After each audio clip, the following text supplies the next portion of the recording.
menolak taklid. Di Syiah itu setiap Syi'i awam dia mempunyai marja. Yang pakai konde hitam atau konde putih itu marja. Jadinya ini marja ini nanti akan memberi dia ar-risalah al-amaliyah.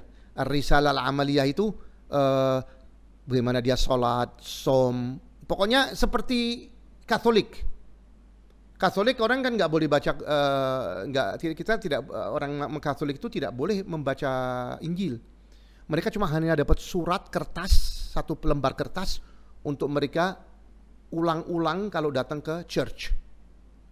Nah ini Syiah mengikuti hal yang sama. Si bapak ini menghina kelompok Syiah bahwa orang awam dari mereka harus taklid kepada para ulamanya. Dan hal tersebut sama dengan Kristen. Sekarang mari pemirsa perhatikan, apakah hanya mazhab Imamiyah saja yang mengharuskan taklid kepada para ulamanya? Dalam kitab Bughyatul Mustarsyidin, karya Sayyid Abdurrahman bin Muhammad bin Hussein yang diterbitkan oleh Darul Fikr, cetakan tahun 1994, halaman 13, Ba'alawi berkata, Ibn Salah menukil kesepakatan ulama bahwa tidak diperbolehkan taklid selain kepada 4 imam, yaitu tidak boleh beramal untuk dirinya sendiri, apalagi untuk menghukumi dan berfatwa, yaitu jika bukan dari mazhab 4 imam tersebut. Karena mazhab selain 4 imam itu tidak dijamin kepercayaannya jika dinisbatkan kepada sumbernya, maksudnya sang pencetus mazhab, yaitu dengan jalur yang mencegah adanya perubahan. Maksud dari perkataan Ibn Salah ini adalah tidak boleh taklid kecuali kepada 4 mazhab, yaitu Syafi'i, Hambali, Hanafi, dan Maliki. Mengapa demikian? Karena mazhab lain belum dijamin keautentikannya dari sang pencetusnya. Ulama Ahlus Sunnah lainnya juga menyatakan bahwa kita harus merujuk kepada alim ulama mujtahid di dalam perkara-perkara hukum syariat yang tidak kita ketahui. Di dalam kitab Al-Faqih wal Mutafaqih, karya Khatib Al-Baghdadi, jilid 2 yang diterbitkan oleh Dar Ibnil Jauzi, cetakan pertama tahun 1996, halaman 131 sampai 132. Diriwayatkan dari Abu Abdurrahman yang berkata Abdullah, janganlah seseorang taklid kepada orang lain di dalam agamanya, yang mana jika dia mengimani sesuatu, dia pun ikut mengimaninya, dan jika dia mengingkari, dia pun ikut ingkar. Aku, yaitu Khatib Al-Baghdadi, berkata, karena jalan pokok yang telah kami sebutkan adalah akal, dan manusia seluruhnya memiliki akal, maka tidak ada makna untuk taklid di dalamnya. Adapun hukum-hukum syariat terdapat 2 sisi. Salah satunya adalah mengetahui secara pasti agama Rasulullah seperti sholat 5 waktu, zakat, puasa bulan Ramadan, haji, dan pengharaman zina, juga minum khamr dan semacamnya. Maka hal ini tidak diperbolehkan taklid karena manusia seluruhnya telah mengetahuinya sehingga tidak ada manfaat untuk taklid di dalamnya. Jenis kedua adalah tidak mengetahuinya kecuali setelah meneliti dan melihat dalilnya, seperti perkara-perkara furu ibadah, muamalah, pernikahan dan selainnya dari hukum-hukum. Maka ini pantas untuk bertaklid dengan dalil firman Allah, bertanyalah kepada ahlu zikri jika kalian tidak mengetahui.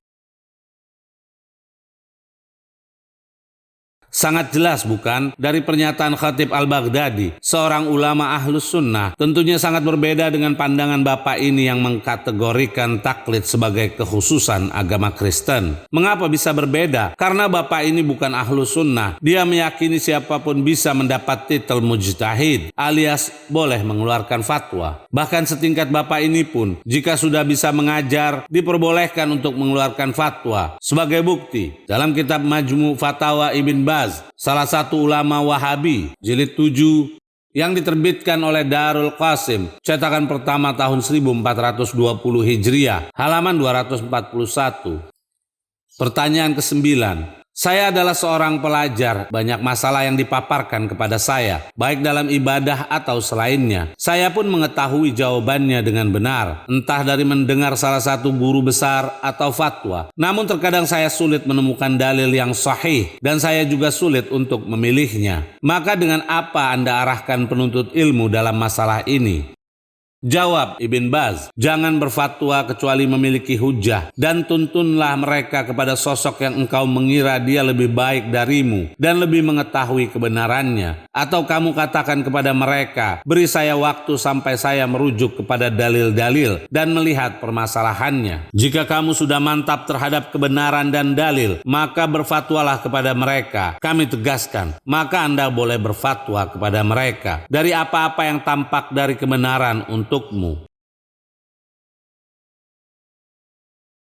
Dari jawaban Ibn Baz di sini menunjukkan bahwa seorang penuntut ilmu pun dibolehkan mengeluarkan fatwa dengan alasan jika memiliki dalil. Alangkah hebatnya jika setiap ustadz dari kelompok ini begitu mudah mengeluarkan fatwa. Jika pemirsa perhatikan, Bapak ini sering mengeluarkan fatwa dari cuplikan-cuplikan video. Yang aneh, Bapak ini mengkritik keras para pengikut awam dari Imamiyah karena bertaklid kepada ulama mereka. Sementara dia lupa ada pernyataan dari junjungan tentang bagi siapa yang tidak mengikuti Muhammad bin Abdul Wahhab. Dalam kitab Ad-Durarus Saniyah, karya Abdurrahman An-Najdi, salah satu ulama Wahabi, jilid 14, cetakan pertama tahun 1999, halaman 375.